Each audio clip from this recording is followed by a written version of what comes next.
In this video, I will walk you through a detailed Lymphoria drops review to help you decide if this herbal supplement is the right choice for your wellness routine. When comparing this product to others in the lymphatic drainage category, the first thing that stands out is its formulation. While many competitors focus solely on a single herb, Lymphoria brings together a blend, including elderberry, echinacea, and dandelion. This creates a clear contrast between simple detox teas and a more concentrated liquid drop. The trade-off here is convenience versus tradition. These drops are designed for those who want a quick, potent dose without brewing tea, though the liquid format might have a stronger herbal taste than capsules. The standout feature for many users will be the price point, coming in at approximately $11 per fluid ounce, which is quite competitive for a specialized herbal blend.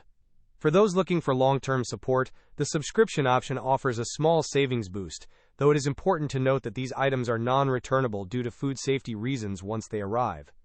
If you value a multi-herb approach for immune and lymphatic support, this product presents a strong case for its value.